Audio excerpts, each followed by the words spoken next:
신인간혁명 제12권 이케다 다이사쿠 영광 학회 이사를 맡고 있던 가오루는 소카 고등학교가 개교하는 날에는 아들을 꼭 입학시키고 싶다고 염원했다.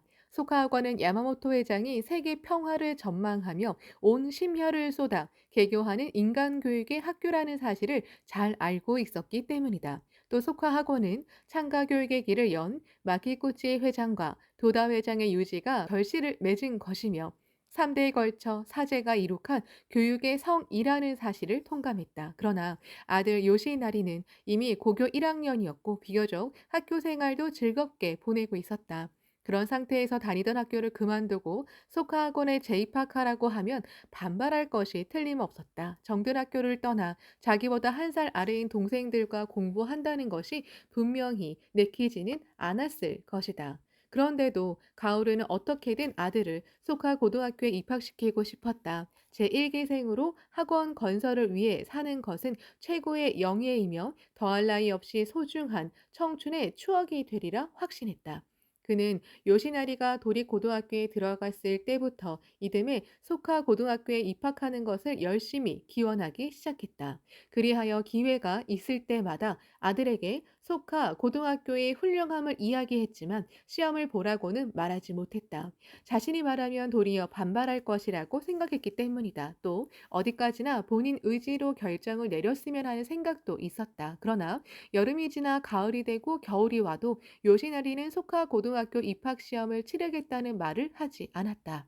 생각조차 한 적이 없다는 모습이었다. 그래서 가오루는 한 가지 계책을 궁리했다. 요시나리의 가정교사를 맡고 있는 야마하라 유스케라는 대학부 멤버에게 소가 고등학교에 가도록 설득하게 했던 것이다. 야마하라는 집이 가난했지만 필사적으로 공부해 도쿄대학교에 합격한 근면한 청년이기에 요시나리도 존경하고 있었다. 가정교사인 야마하라는 야부키 요시나리에게 소카 고등학교 입학 시험을 보라고 권유했다. 그러나 요시나리는 이제 와서 시험이라니 싫어요. 라고 일소에 붙였다. 아버지 가오르는 요시나리의 소카 고등학교 입학을 기원하며 매일 축인 근행을 했다. 요시나리는 왜 아버지가 갑자기 축인 근행을 시작했는지 전혀 알지 못했다. 그는 아버지의 사업이 어려움에 처했는지도 모른다는 불안감에 어머니에게 물어보았다. 아버지는 네가 속하 고등학교 입학 시험을 치기를 진지하게 기원하고 계시단다. 요시나리는 깜짝 놀랐다. 부질없는 일을 생각하는 아버지가 귀찮다는 느낌이 들었다.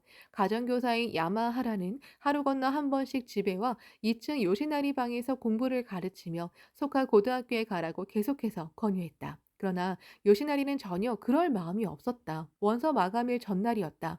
공부가 끝나 야마하라가 아래층으로 내려가자 아버지 가오루가 기다리고 있었다. 가오루가 걱정스러운 얼굴로 물었다. 야마하라 씨, 요시나리가 시험을 보려고 하던가요? 그러자 야마하라가 머리를 조아리며 말했다. 죄송합니다. 설득하지 못했습니다. 때마침 아래층으로 내려오던 요시나리가 그 상황을 목격하게 되었다. 어째서 내 일로 야마하라 씨가 아버지에게 잘못을 빌어야 하는가?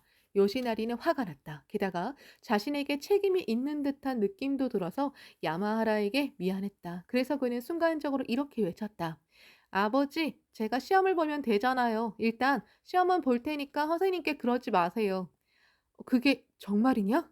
아버지의 얼굴이 환하게 빛났다. 가오르는 서둘러 입학 원서를 구해왔다. 다음 날 요시나리는 원서를 제출하러 갔다. 마감일인 오후 4시가 임박할 무렵에요. 소카 고등학교에 도착했다. 창구에 원서를 내자 담당자가 말했다. 시간 안에 와서 다행이군요. 학생이 마지막입니다. 그리고는 창구의 문이 닫혔다. 입학시험 날이 되었다. 수험생들은 필사적인 자세로 답안지를 열심히 적고 있는데 야부키 요시나리는 나오는 하품을 꾹 참으면서 주위를 둘러보았다. 그는 백지 상태로 답안지를 낼 작정이었다. 시험에 응했으니 이것으로 아버지와 한 약속은 지켰어. 일부러 입학시험이 떨어져도 야단치지는 않겠지. 그렇게 생각하면서 무심코 시험 문제를 쳐다보았다. 순간 요시나리는 깜짝 놀랐다. 생각보다 문제가 너무 어려웠기 때문이다. 고교생인 자신도 풀 수 있을지 모르는 문제들 뿐이었다. 그런데 주위의 수험생들은 문제를 슬슬 풀고 있었다. 중3이 이런 문제를 풀 수 있다니 대체 저 녀석들은 공부를 얼마나 열심히 한 거야? 갑자기 가슴속에서 투지가 불타올랐다. 중학생에게 지고 싶지는 않았다. 그래서 요시나리는 자신도 모르게 열심히 문제를 풀기 시작했다. 이윽고 합격자를 발표하는 날이 되었다. 요시나리는 그때까지도 입학할 마음은 없었다. 하지만 시험 결과를 알고 싶어서 발표를 보러 가보니 합격이었다. 집에 돌아가자 아버지 가오르가 물었다. 어땠니? 합격이래요. 그렇다면 소카 고등학교에 갈 거지? 당연하다는 듯이 묻고 있는 아버지에게 요시나리는 반발심이 생겼다. 저는 안 갈 겁니다. 그냥 시험을 보기만 하겠다고 약속했잖아요. 그 말을 듣고 아버지의 안색이 변했다. 그래서는 안 되지. 네가 합격했기 때문에 누군가 한 사람이 떨어지고 말았다. 그 사람은 열심히 공부하고 창제하며 야마모토 선생님이 만든 학교에 들어가겠다는 꿈을 안고 시험을 보았을 게다. 그런데 네가 입학하지 않는다면 그것은 그 사람 인생을 희롱하는 것이 된다. 너는 그 책임을 느껴야 해. 가오르는 진지했다. 요시나리는 처음에는 아버지가 억지를 쓴다고 생각했다. 하지만 이야기를 듣고 생각해보니 합격하고도 입학하지 않으면 나쁜 일을 하는 것 같은 느낌이 들었다. 요시나리는 한참을 고민했다. 그러다가 결국 아버지에게 속는 듯한 느낌도 들었지만 소카 고등학교에 입학하기로 했다. 그러나 그는 좀처럼 학원 분위기에 적응하지 못했다. 입학식이 있기 이틀 전 신입생들이 등교했는데 그때 입학식 리허설도 행해졌다. 학생 대다수는 영광스러운 속화학원 1기생의 긍지를 갖고 자신들 손으로 역사적인 제1회 입학식을 장엄하게 만들고자 진지하게 임했다.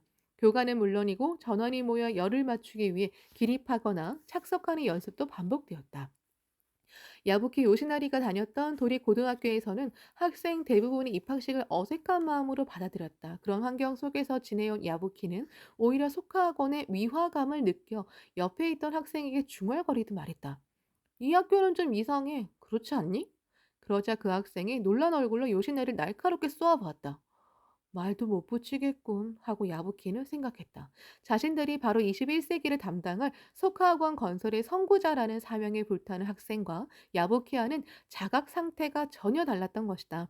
그것이 입학식에 임하는 마음의 온도차가 되고 정열의 차이가 되어 나타난 것이다. 학기가 시작되자 야부키의 위화감은 점점 더 쌓여갔다. 학생들 대부분이 희망이 불타며 출발한 황금의 학원 생활도 그에게는 퇴색해 보였다. 아버지 가오르는 그런 요시나리의 마음을 알고 불안했다. 통학 시간이 많이 걸린다는 이유로 학교를 그만두겠다는 말을 하지는 않을까 조마조마했다. 진학과 같은 인생 진로를 결정하는 데는 당연히 본인의 의사를 가장 중요시해야 한다.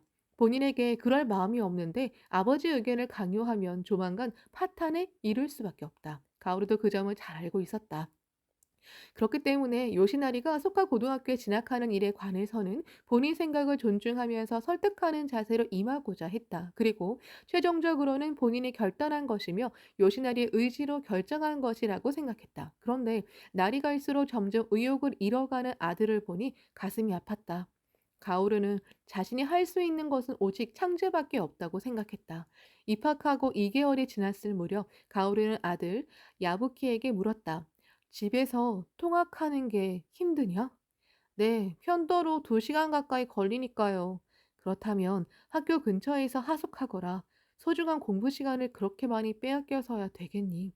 가오르는 야부키가 학교 근처에 살면 학교에도 애착을 갖게 되고 결석하는 일도 없으리라고 생각했다. 하숙 생활을 하면서 야부키 요시나리는 학원에서 몇 가지 사실을 발견했다. 그것은 교사들이 학생들에게 늘 정열을 가지고 사람들을 위해, 사회를 위해, 세계 평화를 위해 공부하며 성장하라고 호소한다는 점이었다. 그것은 전에 다니던 고등학교에서는 들어본 적이 없는 말이었다. 선생님이 입버릇처럼 하는 말은 언제나 대학 입학 시험이나 내신 성적이었던 것이다. 오로지 도쿄대학교에 몇 명 합격시키느냐를 지상 과제로 삼고 있는 것 같았다.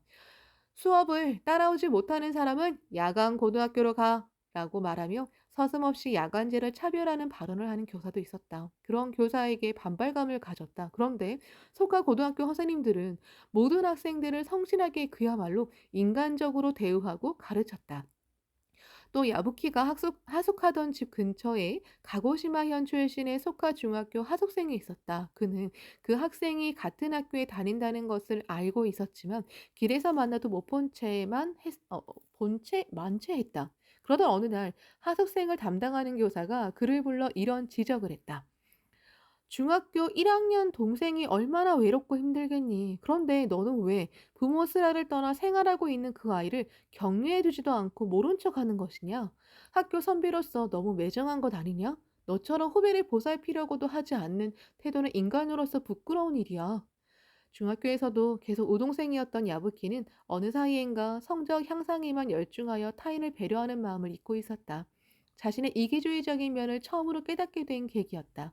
야부키는 꾸중을 들으면서도 선생님의 말이 옳다고 생각했다. 또 거기까지 말해주는 교사가 있는 학교는 훌륭하다고 생각했다. 한 가지 더, 야부키 요시나리의 마음을 크게 변화시킨 것은 필사적으로 학원생을 격려하는 창립자 야마모토 신이치의 모습이었다.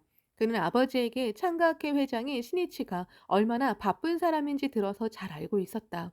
그런 야마모토 회장이 짧은 틈을 내어 학원에 와서 학생들 속으로 들어와 직접 말을 건넸다. 때로는 학생들과 테니스와 탁구를 치면서 공을 치지 못하고 놓쳤을 땐 익사를 떨거나 발을 동동 구르기도 했다. 결코 잘난 체하지 않고 학생들과 같은 행동을 하며 학생의 눈높이에 맞추어 이야기를 건넸다. 또 한 사람의 건강과 생활을 염려하며 고민을 듣고 생명을 쥐어짜듯 심혈을 기울여 격려를 거듭했다. 게다가 야부키는 신이치의 빈틈없는 마음 씀씀이에도 감탄했다. 담당 교사를 통해 하숙집 주인에게 학생이 신세지고 있습니다. 라는 전원과 함께 정성 어린 선물을 보내고 있다는 것을 알았기 때문이다. 야부키는 신이치의 자애와도 같은 마음과 학생에 거는 기대를 실감했다. 그리하여 인간으로서 이에 보답하고 싶다고 차츰 생각하게 되었다. 어느덧 야부키는 학원을 좋아하게 되었다. 학원을 위해 뭔가 하고 싶다고 생각했다. 그래서 하숙생의 학생 조직인 에이코가이 발족에 즈음하여 집행부 부장을 맡게 된 것이다. 에이코가이 결성식에서 야부키는 생애 전진, 생애 공부, 생애 노력, 생애 건설이라는 하숙생의 신조를 발표했다. 이는 신이치가 쓴 젊은 날의 일기의 한 구절에서 따온 것으로 제안자는 야부키였다. 거기에는 젊은 날의 신이치가 하숙 생활을 하면서 영광의 청춘을 살아갔듯이 자신들도 인생의 비상을 위해 후회 없는 청춘을 보내자는 맹세가 담겨 있었다. 집행부 부장이 된 야부키는 솔선하여 모든 하숙생의 집을 돌기 시작했다. 서로 격려하고 굳은 우정으로 맺어진 하숙생의 연대를 구축하고자 필사적이었다. 이윽고 하숙생들의 단결도 이루어져 모두의 마음에 에이코카이 멤버로서 긍지와 자각이 함양되어 갔다. 야마모토 신이치는 성적이 오르지 않아 고민하는 학생에 대해서도 매우 걱정했다. 교사들은 다음 세대의 리더에 걸맞은 실력을 쌓게 하고자 진지하게 수업에 임하고 있었으므로 수업 속도도 빠르고 학습량도 많았다. 그 때문에 수업에 따라가지 못해 고민하는 학생이 있지는 않을까 신이치는 걱정했다. 그래서 오야마다 다카시 교장과 상담해 2학년 진급이 위태로운 30명 정도의 고등학생을 만나 격려하기로 했다. 2학기 기말 시험이 끝난 12월 하순, 신이치는 학원을 방문해 이사장인 모리카와 가즈마사와 함께 학생들을 면담했다. 학생들은 교사에게 야마모토 선생님이 성적이 부진하는 학생들을 만나신다고 들은 탓인지 겸연쩍은 얼굴로 방에 들어왔다. 신이치는 웃는 얼굴로 학생을 맞이했다. 긴장할 필요 없어요. 꾸중하려고 부른 건 아니니까. 나는 너희들에게 용기를 북돋아주고 싶을 뿐이란다. 그리고는 학생 한 사람 한 사람에게 고민은 없는지, 건강은 어떤지, 통학 시간은 어느 정도 걸리는지, 가정 상황은 어떤지를 자세히 물었다. 신이치는 뭔가 문제가 있으면 상담해주고 조언해주며 할 수 있는 모든 응원을 해주고 싶었다. 또 공부 외에도 학생 개개인이 갖고 있는 다양한 가능성을 이끌어내는 기회로 만들고 싶었다. 서로 대화를 나누면서 대부분의 학생들은 신이치의 마음을 읽은 것 같았다. 선생님, 더욱더 열심히 공부하겠습니다. 라고 스스로 다짐하는 학생도 있었다. 그 말에 신이치는 인자한 미소를 지으며 감사한 듯이 격려했다. 그래, 바로 그거야. 열심히 하는 거야. 아주 조금이라도 좋다. 절대 포기하지 말고 노력해 전진하는 것이 중요하다. 신이치의 격려는 다른 학생들에게도 계속 이어졌다. 성적이 나쁘다고 해서 비굴해져서는 안 된다. 이번에는 꼭, 또 다시, 이번에는 꼭 이라는 그런 마음으로 도전하는 거란다. 잘하는 과목을 만들자. 자신에게 져서는 안 된다.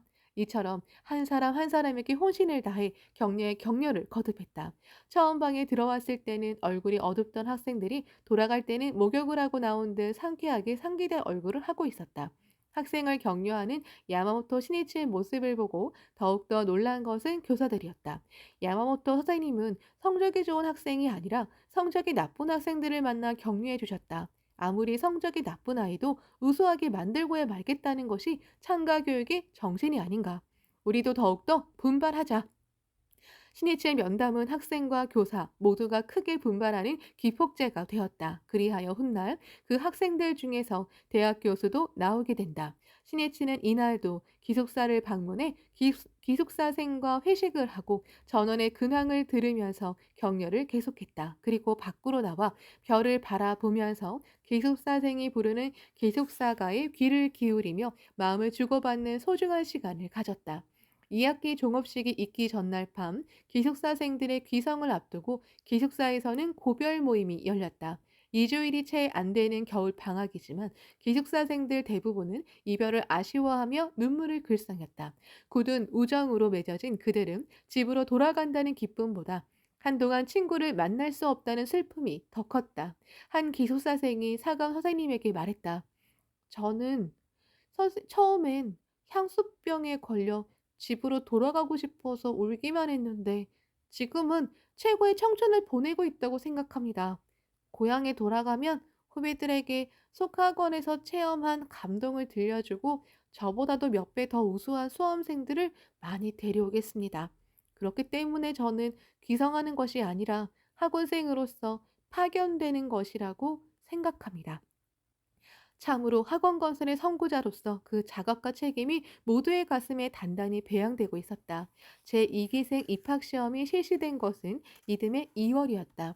시험 당일에 필요한 준비 인원을 모집하자 기숙사 고교생 전원이 이구동성으로 재개시켜 주십시오 라고 강하게 희망했다.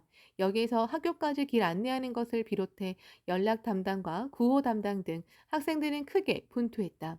그 상쾌하고 발랄한 모습을 접한 수험생들은 합격하고 싶다는 마음을 더욱 깊이 다졌다. 이기생 입학 시험에서는 이런 일도 있었다. 정리를 담당한 기숙사생 중 한 학생이 기숙사에 있는 칠판에 수험생을 본 심경을 왁카로 일본 정형시로 읊어 적었다. 한 해를 가슴에 새기고 새로운 이기생이 되려는 후배들을 바라보며 다음날 중학교 1차 합격자 발표가 있었는데 합격한 한 수험생의 어머니가 기숙사 견학을 와서 그 칠판에 적힌 와카를 보았다. 그 어머니는 합격한 아들을 대신해서 그 답례의 시를 칠판에 적었다. 인연이 있어 친형제의 약속 맺으려 하니 이끌어 주시길 미흡한 나를. 기숙사생들은 답례의 시를 쓴 사람이 어느 수험생의 어머니라는 사실을 알고는 아들을 내보내는 부모에게는 선배가 되는 자신들이 가장 의지가 된다는 사실을 깨달았다. 그리하여 선배로서 그 책임의 무게를 느껴 작업과 결의를 다시 새롭게 가졌다. 그 입학 시험에서는 중학교 205명, 고등학교 315명이 난관을 뚫고 속하 학원생이 되었다. 야마모토 신이치는 개교 2년째에도 자주 학원을 방문했다. 4월 2일에는 소카대학교 기공식이 도쿄 하치오지의 건설 예정지에서 거행되었는데 식전이 끝나자마자 곧바로 학원을 찾았다. 대학교 건설을 앞두고 학원생과 더불어 기쁨을 나누고 싶었던 것이다. 이기생 입학식이 거행된 4월 8일에도 신이치는 학원을 방문했다. 식전을 마친 신입생과 기념 촬영을 한 후에 체육복으로 갈아입고 체육관으로 가서 1기생의 2학년 진급 축하 행사인 구기대회에 참가했다. 종료 후에는 신이치가 손수 단팥죽을 떠서 학생들에게 대접하기도 했다. 또 이날 개교 1주년을 맞는 학원의 진행 과정을 후세에 남기기 위해 교사를 발간하자고 제안했다. 그 나흘 뒤 그는 학생과 교사 대표 20여 명을 도쿄 도내의 호텔로 초대해 중화 요리를 대접하면서 교사에 관한 협의회를 가졌다. 시니치가 학생들과 호텔에서 식사를 한 것은 머지않아 세계 지도자로 성장할 봉주들에게 식사 예절을 가르쳐주고 싶어서였다. 그들 중에 5개월 전에 암으로 어머니를 여인 가가 유스케라는 중학교 2학년 학생이 있었다. 교장에게서 그 보고를 들은 신이치는 생각했다. 13살 소년에게 어머니의 죽음만큼 큰 슬픔은 없을 것이다. 신이치가 가가 유스케를 옆자리로 불렀다. 어머니께서 돌아가셨지? 예. 작은 목소리로 대답한 가가의 눈에는 눈물이 어렸다. 야마모토 선생님이 스라로 가거라. 라며 소가중학교 입학시험을 보라고 권유하고 입학식 때에는 눈물을 닦으면서 만면에 미소를 짓던 어머니였다. 어머니라는 말 한마디에 감정이 복받쳐 올라 소년의 눈망울에 이슬이 맺힌 것이었다. 신이치는 말했다. 어머니가 돌아가셨어도 슬퍼하지 말고 학교가 어머니라고 생각하고 열심히 하세요. 인생에는 반드시 넘어야 할 산이 있어요. 그 시기가 빠르냐, 늦느냐일 뿐입니다. 깊은 슬픔을 안고 큰 고뇌로 괴로워하면서 그것을 이겨내야만 비로소 위대한 사람이 되는 겁니다. 위인은 모두 그랬습니다. 그러니 가가곤도 절대로 지지 말고 열심히 노력해야지. 학원 건설을 위해 노력해온 1년 동안의 기록은 가가곤의 인생 기록이기도 합니다. 어머니께 감사와 맹세의 마음을 담아 함께 책을 만들어요. 고개를 끄덕이는 소년의 눈동자는 결의로 빛났다. 그것은 늠름한 젊은 무사의 얼굴이었다. 5월 11일에는 신이치가 참석한 가운데 제1회 교사 편집회의가 열렸다. 교사와 학생 대표 등 20명 정도가 모인 회의였다. 청년 시절에 도다 조세이가 경영하는 출판사에서 소년 잡지의 편집장을 지낸 신이치는 이 기회에 편집 본연의 자세와 그 참다운 맛을 가르쳐주고 싶었다. 이야기는 활기를 띠었다. 학생의 질문에 대답하면서 신이치의 이야기는 문학과 독서로까지 확대되었다. 그것은 창립자의 즐거운 특별 강좌 같은 양상을 띠고 있었다. 신이치도 교사의 발간에 즈음하여를 기고하기로 했다. 6월 15일에 열린 편집 회의에도 신이치는 모습을 나타냈다. 이때 교사의 타이틀이 석화학원 건설 1년으로 결정되었다. 그로부터 엿새 뒤인 21일에도 신이치는 갑자기 학원을 찾았다. 그리고는 교사, 교정, 작업을 맡은 멤버들의 작업실을 둘러보고 함께 활자판을 보면서 교정 능력을 배양하는 그 중요성을 이야기했다. 야마모토 신이치가 소카학원 방문을 거듭하던 어느 날 아침 아내 미네코가 말했다. 당신 오늘도 학원에 가시지요? 그날 미네코에게는 아직 일정을 말하지 않은 터였다. 어떻게 알았소? 쉽게 알 수 있어요. 당신이 학원에 가시는 날은 아침부터 즐거운 모습이어서 여느 때와 다른걸요. 신이치는 확실히 그럴지도 모른다고 생각했다. 그는 학원생들의 성장을 삶의 최대 보람으로 삼고 있었다. 또한 인생의 모든 것을 쏟아 자의를 베풀며 학원생을 육성하고자 했다. 그렇기 때문에 학원생을 만나러 간다고 생각하면 기대에 부풀어 기쁨이 솟아올랐던 것이다. 1학기 기말 시험이 끝난 7월 17일 제2회 에이코 사이가 개최되었다. 지난해에 시작된 에이코 사이는 기숙사 축제였지만 금년부터는 전교생이 참가하는 학교 행사로 실시하게 되었다. 그 전날에는 미국의 유인 우주선 아폴로 11호가 인류 최초의 달 착륙을 목표로 우주로 날아올랐다. 신이치는 봉주들의 미래를 그리면서 오후 5시경 학원에 도착했다. 드디어 완성되었습니다.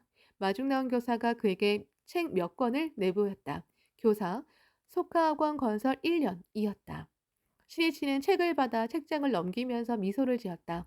훌륭한 책이 만들어졌군요. 그리고 나서 신이치는 회업 장소의 운동장으로 향했다. 에이코 사이의 주제는 영광의 청춘이었다. 12년 전 7월, 신이치는 창가업계라는 민중 세력의 대두를 두려워한 국가 권력으로 인해 부당하게 체포되고 투옥되었다. 그리하여 옥중투쟁을 계속하며 생애 권력의 마성과 끝까지 싸워 민중 승리를 위해 철저히 솔선에 앞서리라 다짐했다. 그런 그가 추록한 날이 바로 7월 17일이었다. 신해치는 여기에 모인 학원생들이 자신의 뜻을 이어받아 민족 승리를 위해 투쟁하는 지도자로 성장하기를 바랐다. 아니, 그렇게 되어 줄 것을 확신했다. 운동장 중앙에는 특설 무대가 마련되어 있었고 그 뒤쪽 패널에는 힘차게 비상하는 독수리가 그려져 있었다.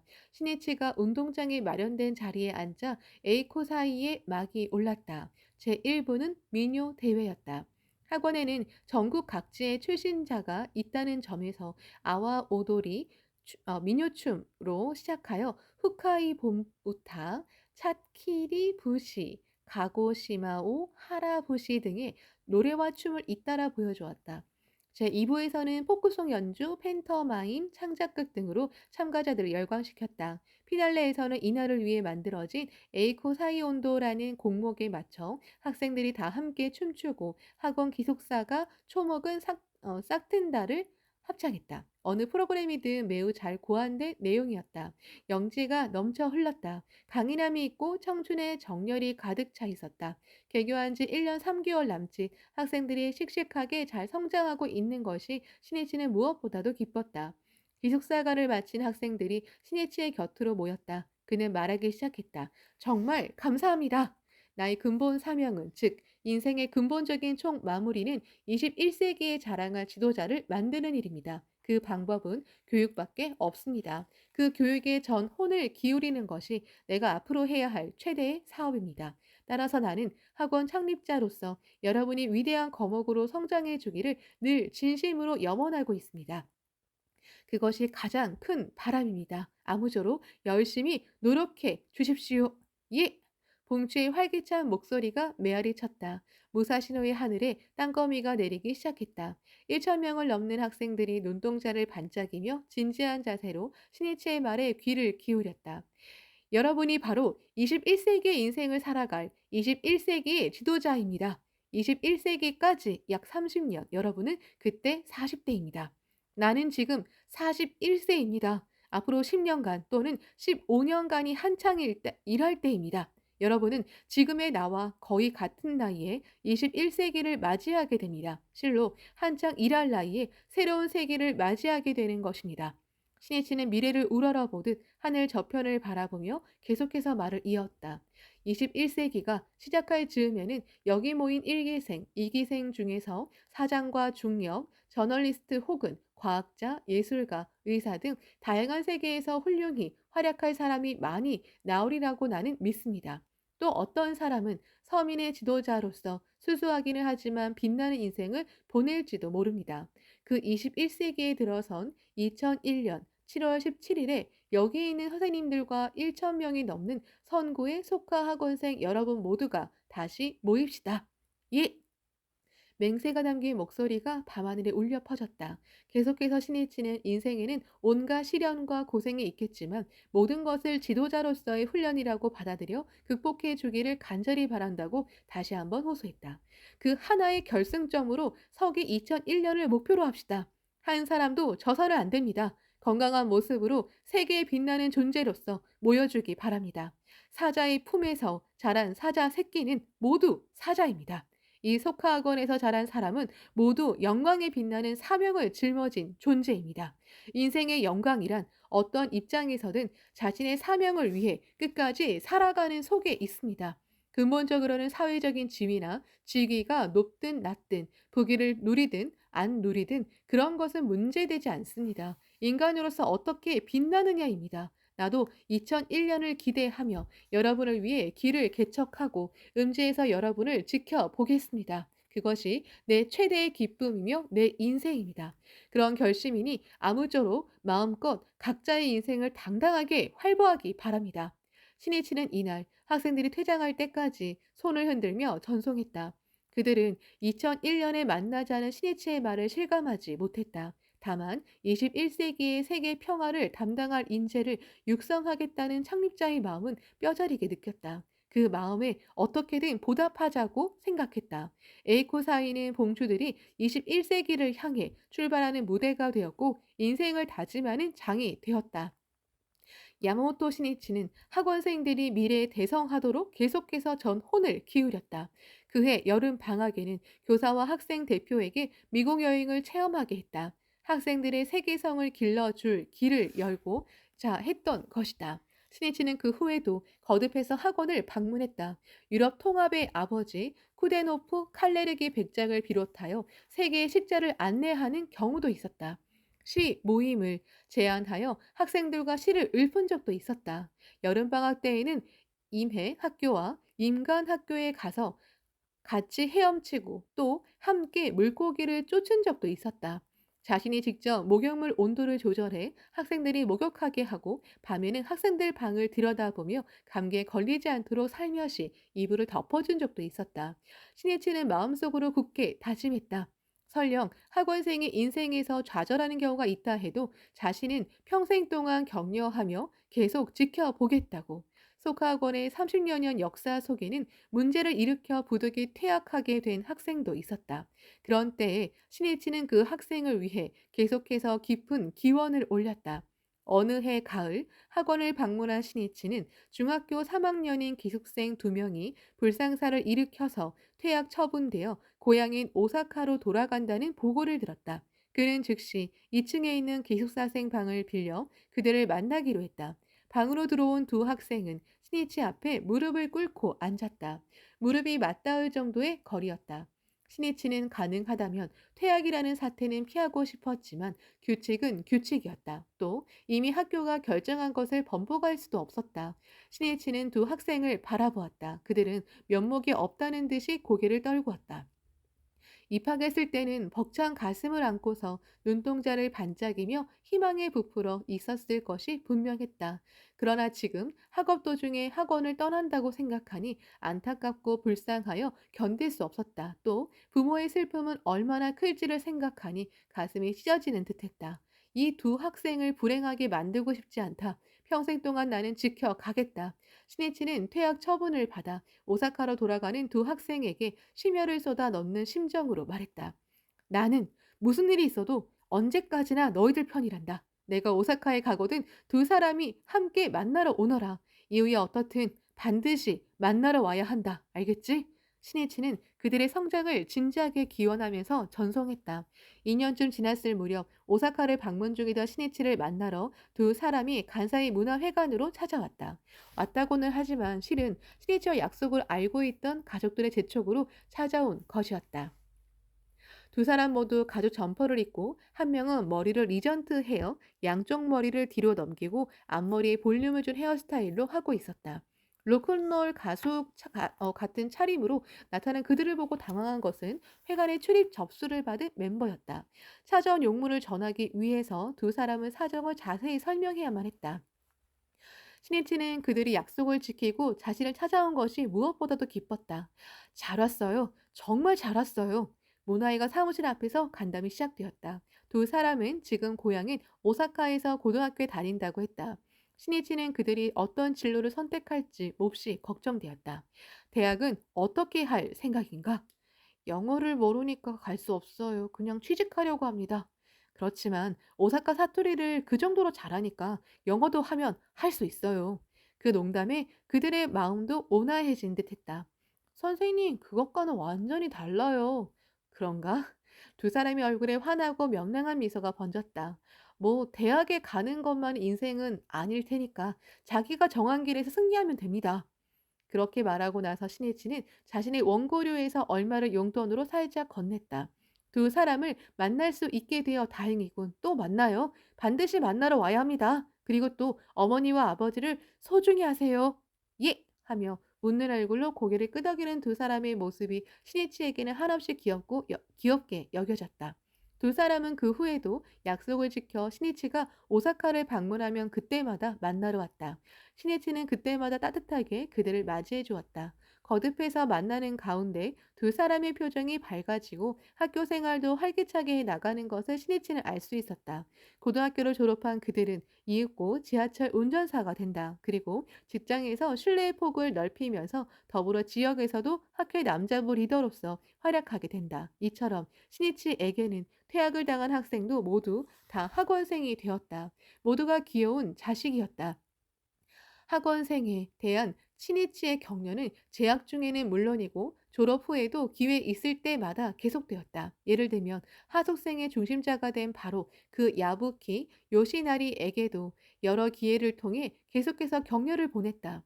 야부키는 그 후 소카학원의 모든 행사 운영에 적극적으로 참여하게 되었다. 그리고 고등학교를 졸업한 후에는 그해 1971년에 개교한 소카대학교 경제학부에 진학했다. 여기서도 제1기생으로서 전력을 다해 대학 건설을 위해 노력했다. 그리하여 그는 1975년에 소카대학교를 졸업하고 미국 미네소타주 구스타프 아돌프 대학교로 유학을 떠났다. 미국으로 건너가서 얼마간은 방황하기도 했지만 모든 것이 진기하고 즐거운 유학 생활이었다. 또 일본의 친구들에게서도 근황을 전해주는 소식들이 많이 도착했다. 그러나 가을이 되고 겨울이 가까워질 무렵이 되자 편지도 거의 오지 않았다. 미네소타의 겨울은 추웠다. 한겨울에는 영하 20도에서 30도까지 내려가는 날도 많았다. 영어는 좀처럼 향상되지 않았다. 수업도 어려웠다. 야부키는 닥쳐오는 겨울에 쫓겨 궁지에 몰리듯이 초조함에 시달렸다. 현지에는 상담할 수 있는 선배도 없었다. 그래서 고독감이 점점 더해졌다. 일본에 있는 친구 중에는 사회에서 눈부신 활약을 하고 있는 사람도 적지 않았다. 그것을 생각하니 자기 자신만 뒤처진 듯한 느낌이 들었다. 추위는 날이 갈수록 매서움을 더했다. 야부키 요시나리는 여느 때처럼 대학 구내에 있는 자신의 개인 우편함을 열어보았다. 일본에서 오는 편지는 끊긴 지 이미 오래였지만 수업이 끝나면 버릇처럼 한가닥 기대를 안고 우편함을 들여다보았던 것이다. 그것은 아무것도 없음을 확인하여 공허함을 절감하기 위한 일과도 같았다. 그런데 그날은 편지 한 통이 와 있었다. 손에 들고 발송인을 보았다. 영문 타이핑으로 시니치 야마모토라는 글자가 새겨져 있었다. 설마 야마모토 선생님께서 직접 편지를 보내신 것은 아니겠지? 그렇게 생각하면서도 설레는 가슴의 고동을 느끼면서 서둘러 봉투를 뜯었다. 편지지에 파란 잉크로 쓰여진 글자가 눈에 확 들어왔다. 본 기억에 있는 야마모토 시니치의 글씨였다. 정신없이 편지를 읽어내려갔다. 야부키 군에게. 군이여, 나의 제자라면 오늘도 30년 후를 위해 단호히 투쟁하며 나아가라. 그대의 뒤에도 수많은 내 제자들이 속속 나아가고 있음을 잊지 말아 주게나. 그대에게는 원대한 책임과 사명이 있다. 이를 위해 희생이 된다 해도 후배의 길만은 당당히 개척하는 것이다. 자네의 건강과 성장을 진심으로 기원하겠네. 신이치. 흘러내리는 눈물로 글자가 희미했다. 야부키는 편지를 손에 든 채 한동안 멍하니 서 있었다. 나는 지금까지 멀리 떨어진 미국에 혼자 남겨진 것처럼 외로움을 느끼고 있었다. 그러나 그건 내가 그렇게 느끼고 있었을 뿐이었다. 선생님은 전혀 변하지 않으셨다. 언제나 나를 생각해주고 계신다. 손등으로 눈물을 닦은 야부키는 또다시 편지를 되풀이해서 읽었다. 생명에 각인하기라도 하듯 몇 번이고 거듭 읽었다. 그렇다. 선생님이 말씀하시는 대로 수만 명으로 이어질 학원생과 속화대학생을 위해 나는 지금 여기에 있는 거야. 절대로 질 수 없다. 이렇게 다짐했을 때 그는 가슴에 용기가 용솟음치며 전신에 에너지가 가득 차오르는 것을 느꼈다. 신이치는 그 후로도 야부키 요시나리가 귀국하거나 자신이 미국을 방문할 때마다 그를 만나 격려했다. 장래에는 미국의 속화대학교를 만들 테니 그때를 위해 열심히 공부해 박사 학위를 따야 하네. 아직 일본의 속화대학교 자체도 완전히 궤도에 올랐다고는 할 수 없는 시기였다. 미국의 속화대학교 건설에 대해서는 누구나 꿈 같은 일이라고 생각했다. 그러나 야부키는 그것이 머지않아 다가올 현실이라고 믿고 열심히 면하게 힘썼다. 그리하여 마침내 9년간의 유학 생활 끝에 워싱턴 주립대학교에서 박사학위를 취득하게 되었다. 야마모토 시니치는 학생들의 행복과 영광스러운 미래를 생각하며 한 사람 한 사람을 소중히 하는 마음이 바로 창가 교육의 원점이자 정신이라고 생각했다. 국가를 위한 교육도 아니다. 기업을 위한 교육도 아니다. 교단을 위한 교육도 아니다. 본인 자신과 사회, 즉 자타가 함께하는 행복과 인류의 평화를 위한 교육이 곧 창가 교육의 목적이다. 그러한 정신 아래 1971년 도쿄 하치오지시의 소카대학교가 개교한 것을 비롯하여 이 창가교육 정신으로 일관된 교육은 착착 갖추어졌다. 1973년에는 오사카 가타노시의 소카여자 중고등학교가 개교했다.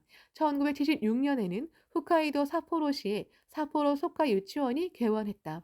1978년에는 고다이라시의 도쿄 소카 초등학교가 개교했다. 또 소카 중고등학교에서는 1982년도부터 여학생을 받아들여 남학교에서 남녀 공학으로 바뀌었다. 한편 소카 여자 중고등학교도 그 해에 남녀 공학이 되어 명칭도 간사이 소카 중고등학교로 변경되었다. 오사카의 히라카타시에는 간사이 소카 초등학교가 개교했다. 더 나아가 1985년에는 소카대학교 구내에 소카 여자 단기 대학이 개교했다. 창가 교육은 세계에도 넓혀져 유아 교육에서는 1992년에 홍콩에 그 이듬해 있는 싱가포르, 1995년에는 말레이시아의 소카 유치원이 개원했다. 그 후 2001년에는 브라질에도 소카 유치원이 개원했다. 미국에서는 1987년 2월 미국 소카 대학교 로스앤젤레스 캠퍼스가 오픈했고 후에 미국 소카 대학교로 발전했다. 1994년 9월부터 대학원도 설립되었다. 그리고 신세계의 막이 열린 2001년 5월 3일에는 오렌지군 캠퍼스가 개교하게 되었다. 생명 르네상스의 철학자, 평화연대의 세계 시민, 지구 문명의 개척자 육성을 목표로 미국 소카대학교가 본격적으로 움직이기 시작한 것이다. 이 새로운 출발에 즈음하여 학장에 취임한 사람은 다름 아닌 소카 학원 출신인 바로 야부키 요시나리였다. 소카 학원생은 제2회 에이코사이 1969년에서 야마모토 시니치가 제안한 2001년의 재회를 목표로 저마다 오로지 사명의 길을 계속 달려왔다. 그리하여 2001년 9월 16일 소카학원 21세기 대회가 개최되어 1, 2기생은 물론이고 18기생까지의 대표 약 3,200명이 일본 전국 더 나아가 세계 16개국가 지역에서 모교로 돌아왔다. 개교한 지 33년 남짓 청춘의 배움터에서 사회로 나간 학원생들은 세계에 빛나는 존재가 되어 창가 교육 원점의 땅에 섰다.